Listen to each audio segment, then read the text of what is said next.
Bismillahirrahmanirrahim. Assalamualaikum warahmatullahi wabarakatuh. Anak-anak, gimana kabarnya? Sehat? Mudah-mudahan kita sehat ya. Anak-anak, hari ini kita akan belajar fikih, yaitu tentang kurban. Anak-anak, sebelum mengenal atau sebelum mengartikan kurban, marilah kita dengarkan dulu sejarah tentang kurban. Sejarah kurban ini telah ada sejak pada zaman Nabi Adam, yaitu ketika Allah memerintahkan kepada anak Nabi Adam yang bernama Habil dan Khobil untuk melaksanakan pengorbanan. Habil memberikan persembahan dengan sesembahan atau dengan pengorbanan yang baik. Sedangkan Khobil atau Qabil, ia mendatangkan persembahan dari hasil pertanian yang sangat buruk. Anak-anak, pelaksanaan kurban yang dilakukan oleh kedua anak Nabi Adam, yaitu Habil dan Khobil, bukanlah landasan disyariatkannya penyembelihan hewan kurban dalam Islam.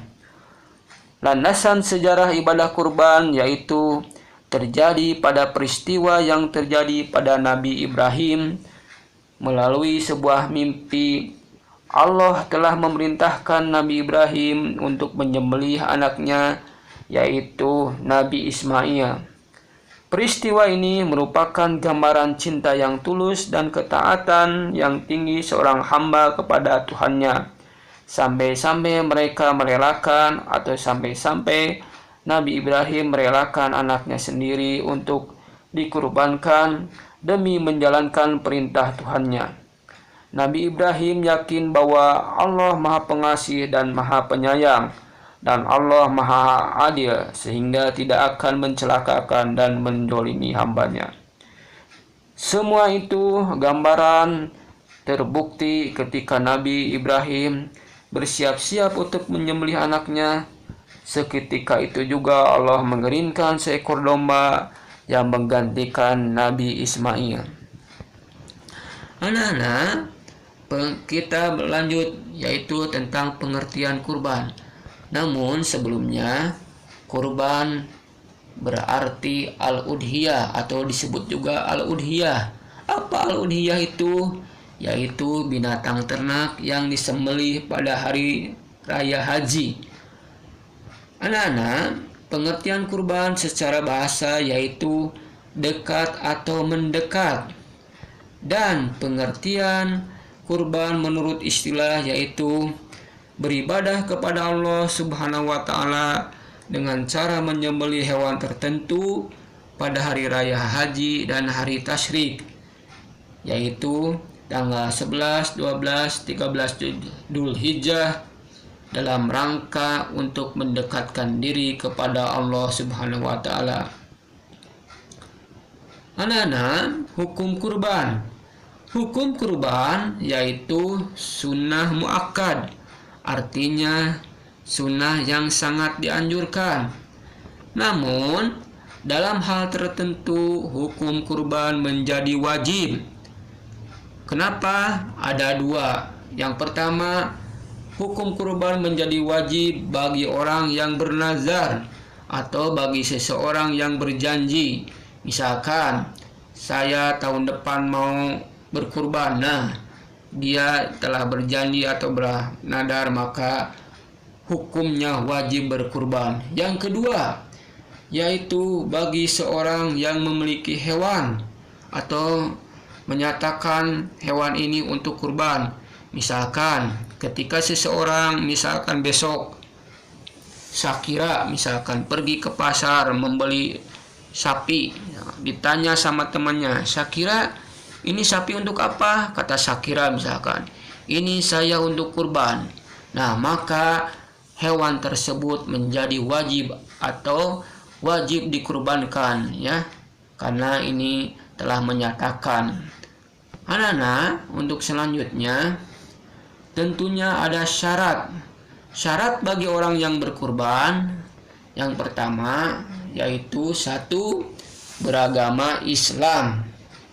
Yang kedua, merdeka, bukan hamba sahaya ya. Yang ketiga, balig, ya, dewasa dan berakal. Berakal di sini maksudnya tidak hilang ingatan atau kita sering bilang tidak gila. Untuk yang keempat, syarat bagi orang yang berkurban yaitu mampu untuk berkurban, yaitu mampu. Anak-anak, untuk selanjutnya marilah kita membacakan surat Al-Kautsar.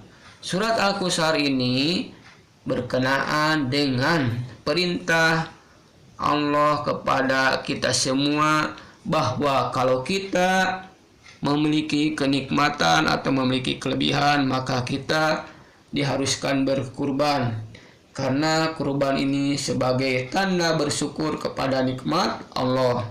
Tadi ya, tanda kita bersyukur kepada Allah itu yaitu dengan melaksanakan sholat dan berkurban. Marilah kita membaca surat Al-Kautsar. A'udzu billahi minasyaitonir rajim. Bismillahirrahmanirrahim. Inna a'tainakal kautsar fasholli li rabbika wanhar inna syani'aka huwal abtar. Shadaqallahul adzim. Anak-anak, untuk selanjutnya yaitu kita berbicara atau belajar tentang waktu pelaksanaan kurban. Waktu pelaksanaan kurban yaitu sesudah sholat Idul Adha, yaitu tanggal 10 bulan Dzulhijjah. Jadi ketika kita sudah sholat Idul Adha, sholat sunnah Idul Adha, maka kita boleh atau langsung mengadakan penyembelihan. Dan 3 hari sesudah sholat Idul Adha, yaitu pada tanggal 11, 12, 13 bulan Dzulhijjah, dan berakhir di saat terbenam matahari atau sebelum maghrib, yaitu pada tanggal 13 bulan Dzulhijjah. Anak-anak, untuk selanjutnya tentunya ada tempat pelaksanaan kurban. Pertama, bisa di dekat tempat sholat atau di lapangan ya. Yang kedua, bisa juga dilaksanakan penyembelihan di rumah sendiri. Yang ketiga, tempat untuk berkurban atau melaksanakan penyembelihan bisa di manhar.